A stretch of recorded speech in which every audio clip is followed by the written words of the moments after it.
They should have been making moonshine. Take advantage of that teenage rating on the video game. That's true. They're, StarCraft 2 is rated for alcohol because Jim Raynor just can't quit it. Tragically, we thought that was where Wings of Liberty would go, but that sadly they never got that far with it. And in the top position, we have the Red Protoss player from Cranky Ducklings. He's PattyMac. Bottom right is going to be DisK, the Canadian player. I just love the idea that there's a world out there where StarCraft 2 is announced, everyone gets hyped up for it, it's released, you pan over to Jim Raynor at the bar like you do. And he's just got like a Capri Sun. They just give him a Capri Sun. Like, I was actually, I was thinking more like he is just slumped over and he's just an alcoholic and he can't do anything. I mean, that is the plot. That is the plot of the opening of Wings of Liberty. We're not really getting off topic with that. I mean, he was functioning though. They took away Tychus's cigar. If you try to look up the old cutscenes, I know nobody watching this has played the campaign, but if you go back, he's just got a lollipop in all those cutscenes. They edited it in. And, wow. I was shocked that they never gave Jim Raynor something that Capri Sun. Yeah, I think that would be applicable for the people who still play StarCraft anyway. Oh my gosh. Did you actually like Capri Sun? Well, like any small child, I did enjoy anything that was pure sugar. Yes. Yeah, of course. Pacific Cooler, shout out, by the way. There you go. I liked it, Don't but at me. I hated Sunny D, man. And every parent brought Sunny way D too sweet. Orange juice the games. Orange juice on its own is sugary enough. Just to be clear, like that stuff is basically pure sugar. Eating actual oranges is a million times better than orange juice. But Sunny D is, I'm pretty sure it was concocted by a lobby funded by dentists. That's it tastes like what someone thought an orange tastes like. But they never actually checked. Exactly. It's like apparently banana flavor, even though it doesn't taste like our current bananas, actually tasted exactly like old bananas that died off to a plague. Yeah, it's because all the fruits are clones. I had this revelation actually casting StarCraft, I think, 2 years ago. I think somebody pointed this out to me in chat while we were gaming. Horrible revelation. But yeah, they totally went extinct. Apparently, there's some other bug affecting bananas again, so we might have another banana reset in our lifetime. So prepare yourselves for that, guys. You might never be able to taste these bananas in the rest of your life. Stargate opening from PattyMac and DisK with the Low Ground Expo. Right. Even though Moondance does have that back base, so there's a theory that it could mess up PvP. We saw one person try, I think, maybe it was an open cup, but one decent pro tried to take a back base, and it did fail, as one would expect for a couple of different reasons that I won't get into because no one really does it. So even though there is that supposed weirdness, as far as the natural base goes, there's no weirdness here. It is not a low ground expansion map for PvP with no ramp there, and the back base maybe a factor for a third, but that's a little ways off. Yeah, and I think that this is a series that they're both obviously you do take it seriously because it matters, but especially for PattyMac, the standings in the group, him and DisK, they're kind of sharing that 3-4 spot. But when you think about it long-term wise, Nina is someone that should be making it out of this group. So right now, as it stands, that isn't the way that it's set. But you know that this is kind of like you're pushing the other person off the ledge with the broom handle. It's Always Sunny style. You're just like, no, you don't. You're not getting out here with me. Only one of us is going to make it. Nina's probably squeezing in. So this match has a lot of stake as a result. That's true. Yeah. There's actually still so much to talk about as far as who actually makes the 4th and 3rd spot, with the 1st and 2nd kind of probably locked in anyways. Scarlet won her series today. And one of these guys might be the one that takes it. Maybe they both will go ahead and elbow Nina and Future out of the way. Time will tell. But it kind of starts here, I suppose. Someone gets a win here and they can breathe a little bit of a sigh of relief going into the next 3 days of the broadcasts. Not too much to talk about here. I mean, the build orders were different, but nothing amounting to a huge lead. I think they've both respected each other, kind of understand each other. And when that happens in PvP, it does typically go into that 3rd base then, right? And if you take the back base on 3rd, on Moondance, there's not really any way to punish it, so. Nope. And I think this like map was basically made like in spite of Protoss players that are like, good luck getting your third base, good luck moving out. But yeah, so because people are saying in chat, I do have to point out the best orange flavored drink to consume is orange cream soda. Okay, step up your craft soda game. You could probably find it at your local Hagen's or Wegmans or wherever you buy groceries in the Southeast. All right, orange cream soda. Cream soda. That's the ticket right there. The really Orangina. That's the I'm recalling the. You ever seen Brooklyn Nine-Nine? Where he's like, you don't have orange soda, and she's like, Orangina is better. And he just called her crazy because it is crazy. Yeah. Orangina sucks. Yeah, put a scoop of vanilla ice cream in it too. Make your whole day. Oh yeah, I have not had orange soda. I think since I was a teenager though. I agree it's delicious. I'm not disagreeing.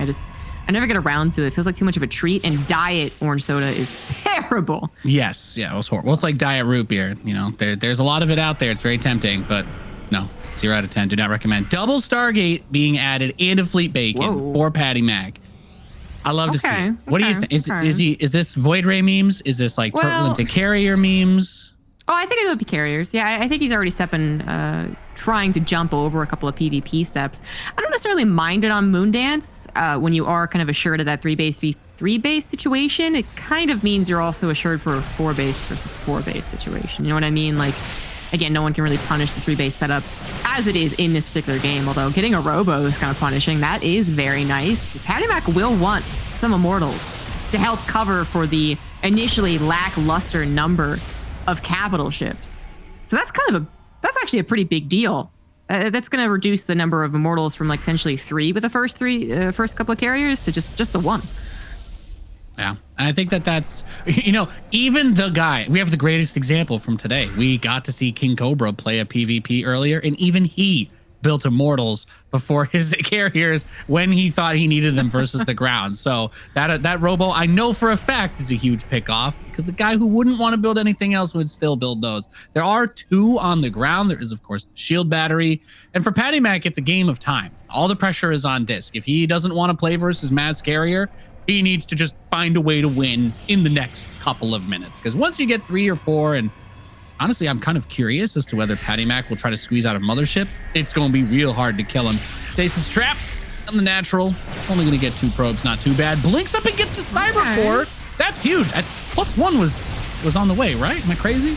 It might have just started, but I think it was actually notably lacking. Or maybe he just didn't get it. Well, yeah. Either way, hopefully him rebuilding the Cyber Core incentivizes him to be like, maybe I should get upgrades for the most powerful unit that I'm going to be trying to build this match.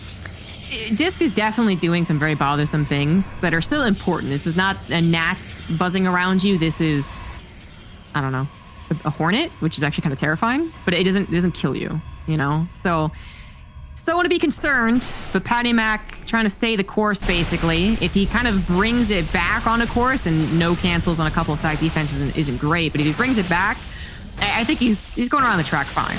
But it's kind of getting to a concerning point. If he doesn't have any upgrades, has very few disruptors, and will inevitably need a 4th base. That 3rd, as a reminder, guys, is a bit of a half base, so it runs up pretty quickly. Yeah, you only have 1 gas. You don't have all 8 mineral patches. You just get 6. So it's like that's the safe choice. There are so few maps in the history of this game that kind of give you that drawback. They're like, oh, we can't have pocket bases. They're too powerful. Just take some of the money away from them. And all of a sudden, Moondance like, oh, yeah. Turns out that totally works. So I'd love to see it. Big blink up into the main, though. This is going to be that last big chance for the carrier to start to snowball. And he does get 1 very early on. The disruptor not able to get that second shot. So another carrier gets popped. 3 stalkers, I think they might have been shift queued to blink up. They get riggedy wrecked, but 3 more carriers are on the way. And that's the thing, is when you deal the economic damage, or whether or not you do, I guess, carriers take a long time to build. So even though they cost a lot of resources, it takes very little time relative to the build time of the carrier to get enough money to build another. If he had a shield battery in the main, that would actually be grand. I feel like that's where this is headed. He keeps pushing on the same soft spot, and at some point it becomes your responsibility. Like, I love this. Like, look, great. 3 more cannons at the front. I get it. But this is not where the majority of the attacks have been coming from. So I'd like to see a little bit of that. Yeah. Hindsight in the situation, but I do think next time he tries this, the shield battery in the main minute 7 or something like that, I think would have been great. Could have been overcharged, possibly. Could have saved one of those buildings that was sniped, possibly. Another carrier goes down, by the way. And also, depending on where it's placed, it kind of still helps cover the 4th base a bit. You know, since the carriers are generally pulled back behind the Nexus anyways. So I just think it's still kind of a good idea in my opinion. He is putting some stack defense in the main, just a bit farther away. Still getting his carriers at least injured this time around, but saves that one. And then this becomes a great spot. If you can just get up a couple shield batteries here, then it's not as easy for DisK to blink directly into the main base. But the weakest carrier is on the edge. You know, that's Blue Bush League stuff right there, but comes up for the second one. And this is just so many stalkers. PattyMac not really being able to get that snowball going the way that he wanted to. And this is perfect from DisK. It's like trying to play the game of attrition against a mech player, is you just eat the map and you trade your units, but they're not as expensive as the ones that you're killing, as long as you kill them. Yeah. So PattyMac, if he had 10 carriers, which in this game, he's lost 6. He could have 10 carriers right now. He only has 4 though. And that really is all to the boon of DisK, who's just been incredibly persistent and with some really great micro, because he also could have just lost all these stalkers to the disruptors a few times now in this game. Oh, that disruptor shot not actually hitting. Is not quite it. The stack defense is finished up, and the Nexus will finish up for an overcharge as well. But yeah, it's all pointing to what you're talking about. Just very methodical play against a turtle player. So whatever race that is, I mean, Zergs have kind of a weirder turtle, I suppose. But yeah, whether it's Mass Sky Toss or a turtle mech player, expand on the map, get better upgrades, get more units, trade out somewhat cost efficiently, and then kind of bide your time to a degree. You know, don't get overconfident. But yeah, you'll eventually max out, and they'll still be struggling, and you continue trading and trading and trading. I mean, if PattyMac does get up to, as you were saying, 10 carriers and also 6 disruptors, let's say, then I am back in favor for him, but that's a long ways away. Yeah.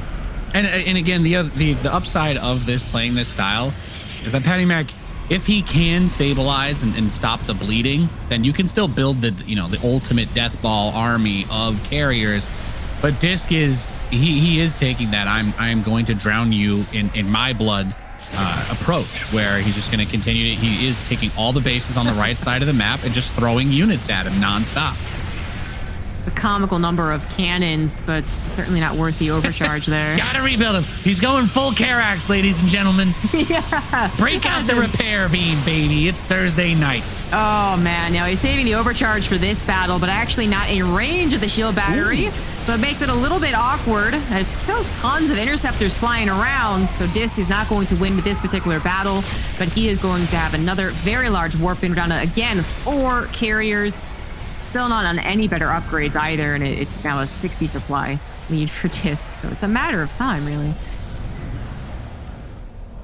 Yeah, this is a pretty wild situation. How often do we get to see this? So the natural's kind of covered by all these cannons. The disruptors are zoning a little bit. The carrier count only at 5. We've had 10 carriers die in this game versus 67 stalkers. Whoa. That's quite a big number of stalkers.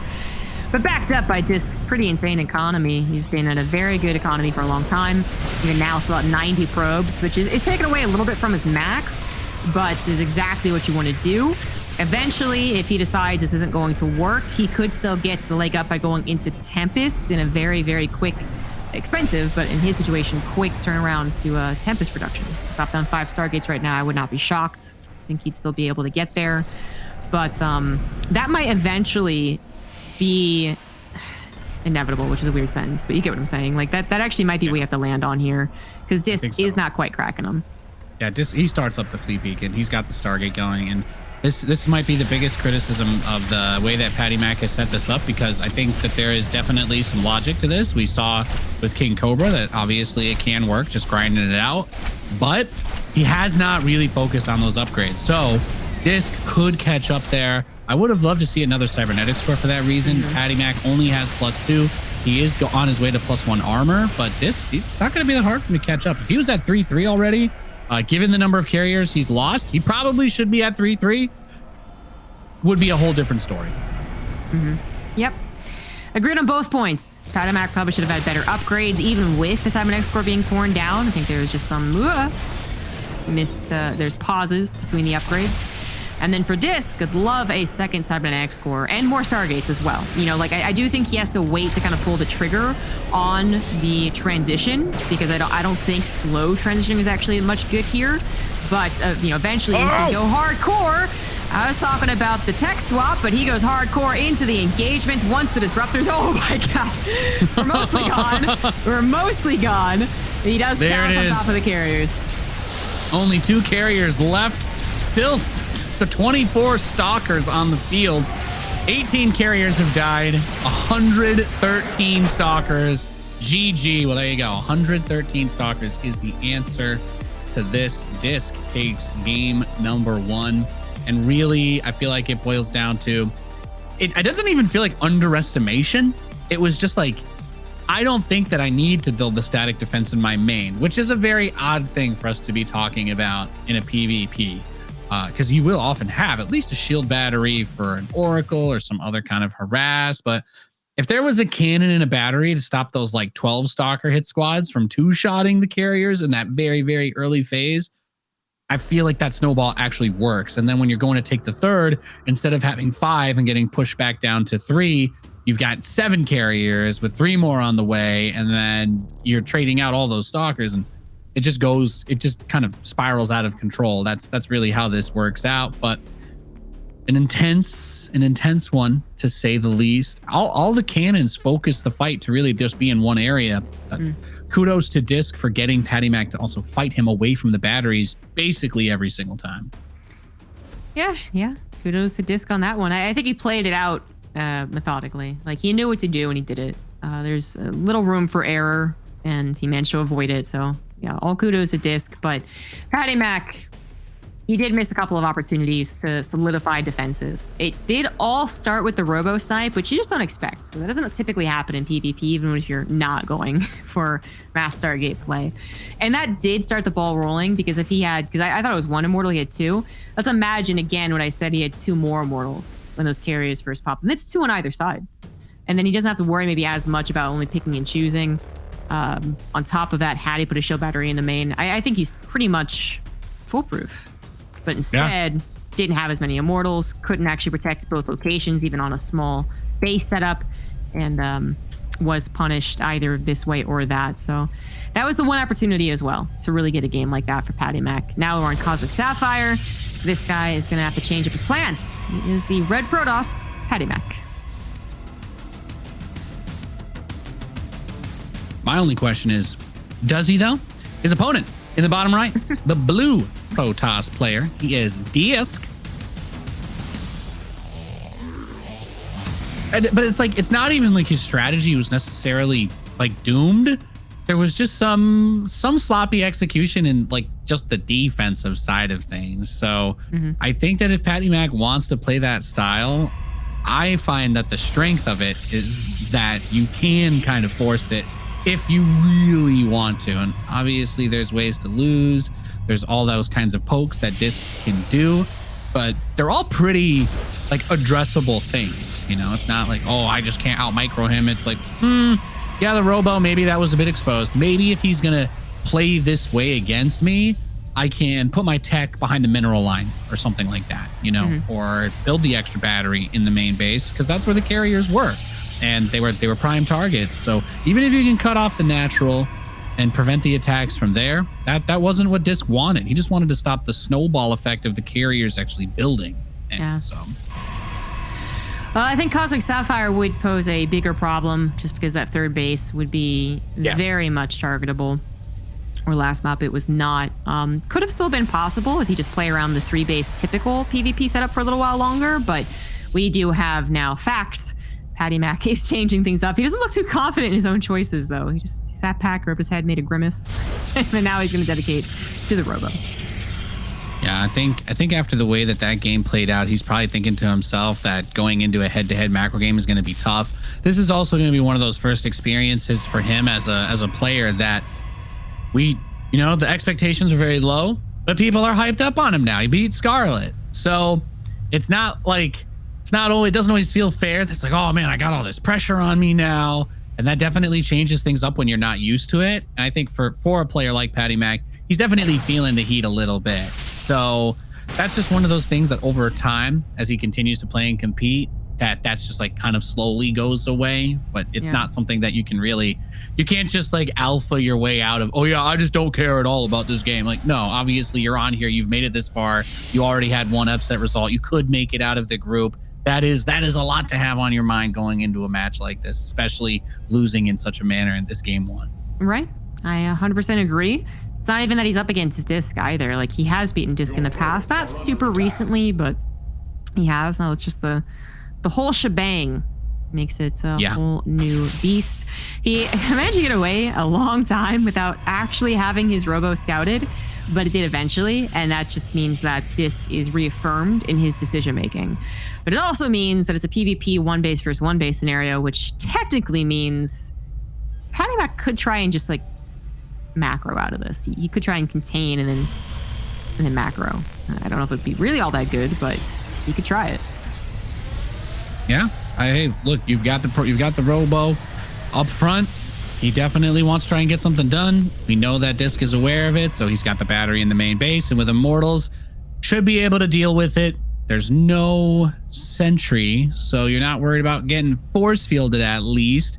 And with the Prism, there's a lot of juggling you can do against Stalkers. So let's see what PattyMac, let's see what he can do then as he approaches.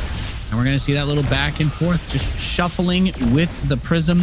And he can try to pick off the production too off the front if he doesn't feel like he can take that regular fight yet. Going to see that it isn't nice catch. Wow. Very nice catch. I mean, good. Nothing else to do there except try to recall, but that didn't work out. That is a huge slip up actually for DisK. He slipped the DisK. Oh, finally got to straighten the cast. Holding that one in.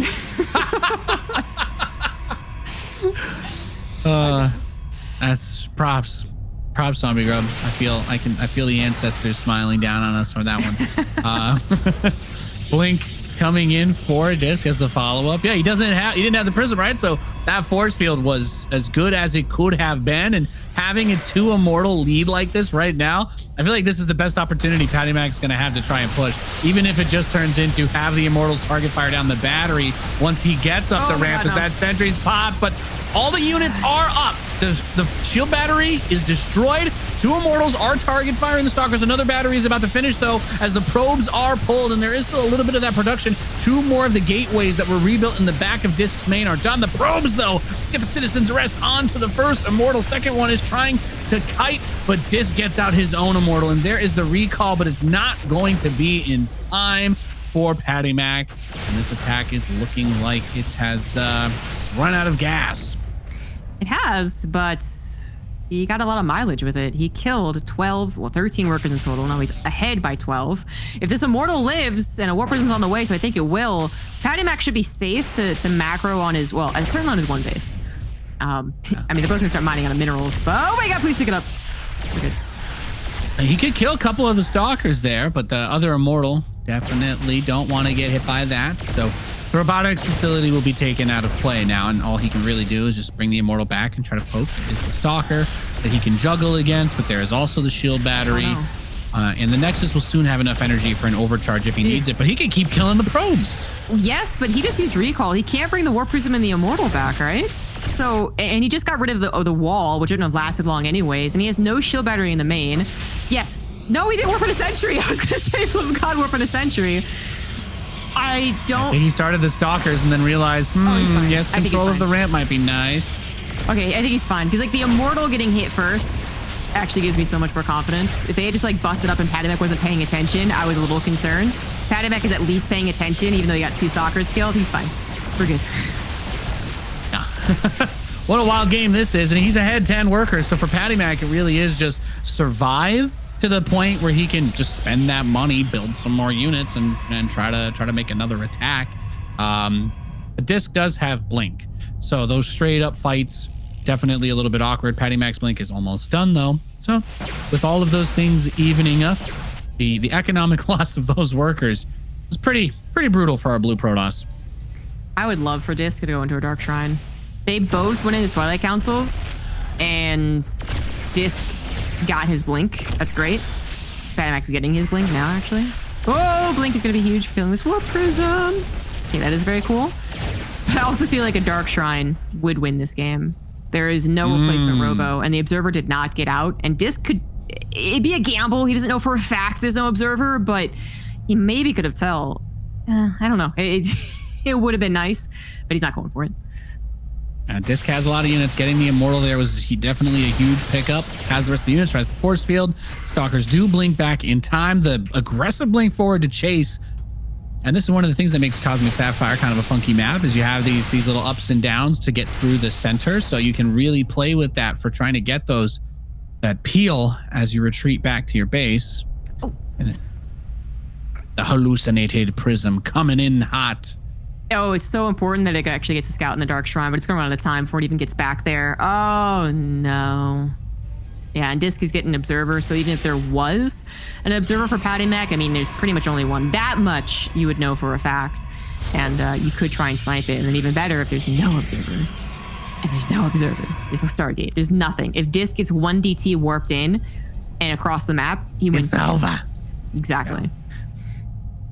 Do you think it's too greedy for him to try to expand behind this, though? Do you feel like he might be stretching things a little bit thin?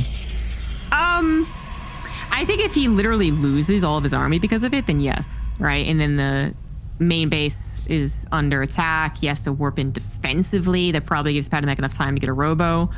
But if this is even just a scuffle instead, okay, he's gonna go in for it. See, this is how. That's what I was worried about. Yeah, maybe you're right. Maybe you shouldn't have gone for this, because now he will have to maybe use those ETs defensively. Certainly he's have to cancel an Nexus. I think that is the better call. Cancel a Nexus, pretend that you're just in a screwed up spot, and then warp in a DT offensively. Yeah, does he have anywhere to warp it in that won't walk past the army of PattyMac is now what I'm thinking, because if he tries to send them out straight from the main, they'll be very easy to see. So building a pylon now outside the main, that's the play. Hold the ramp and just try to get those DCs there. That Phoenix that was hallucinated that came in, God. it did not see. It does not. He doesn't know. Oh, the Robo is starting though. Okay. It's occurred to him that he might lose this game. Because of a Dark Shrine, either because it's on the way or because it's now on the way, because DisK is really screwed after canceling the Nexus, right?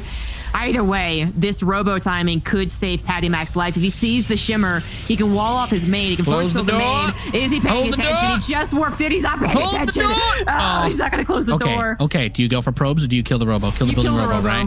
Get the Robo. The Observer can see it. There is not enough room for both DTs now. Micro them around. Okay. He's screwed. Block the third. He needs to block the third DT. Well, yeah. Even without it, he's screwed. Build the Observer. There's absolutely no way. The Robo finishing actually doesn't matter at all. He needs the Observer. No, he body blocked it. Oh my God, he body blocked it. Oh my God. You gotta cut through. You gotta cut through.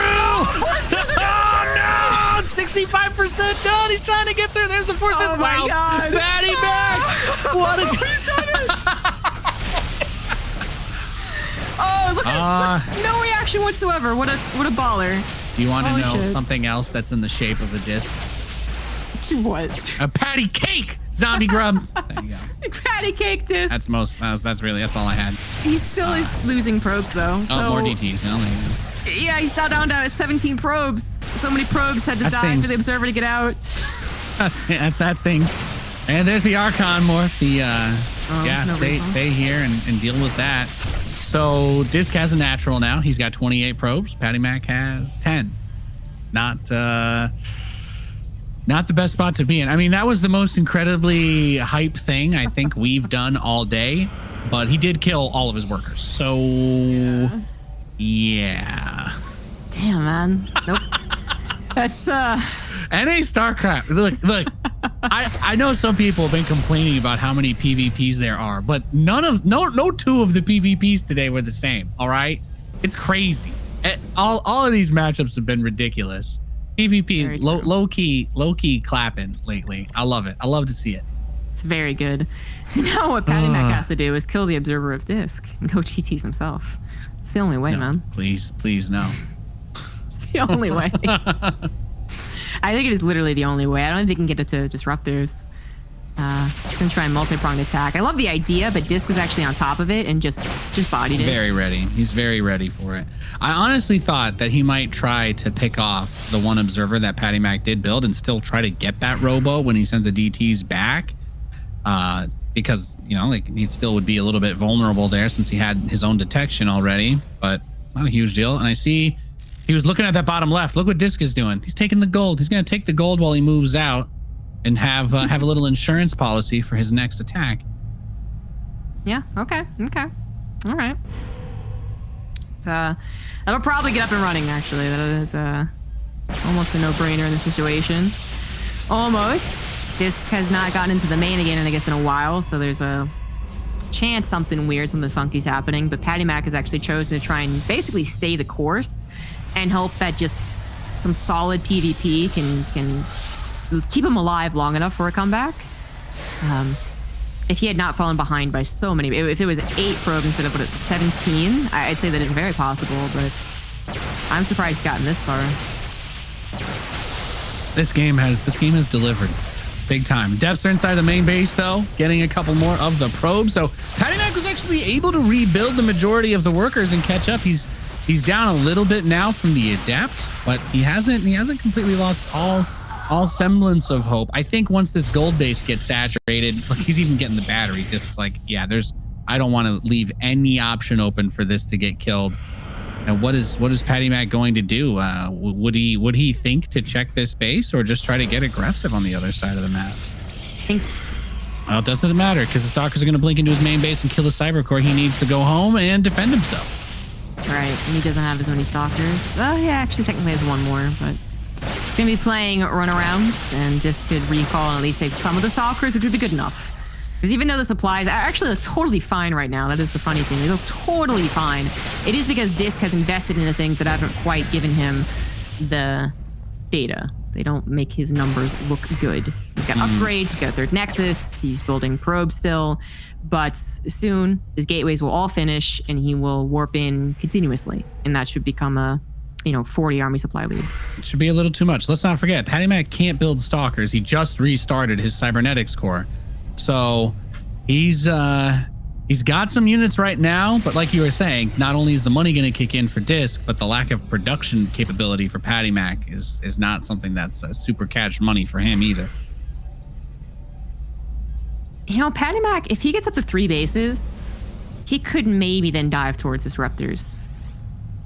And again, I think we're still talking about Hail Marys 100%, even though the probe count's kind of evened up, guys. So I would not have pinned him as the guy that would stay the course when he's behind. I absolutely would have figured that PattyMac and most North Americans actually would have just been like, YOLO? Yeah, seriously. He's trying to actually just play it as smooth as possible, which sometimes is the right maneuver. Sometimes the guy who's in the lead thinks you're going to zig and zag and you actually don't even do either. You just literally stay in the middle. This is not one of those games. Staying in the middle still does not reward PattyMac. Yeah, this what an emotionally enthralling experience we all get to have together here at the DreamHack Masters. DisK pushing in. He's got the charge slots. He has that huge 69 army supply, overwhelming and overrunning his Protoss opponent's base. That gold, too much money and too much time.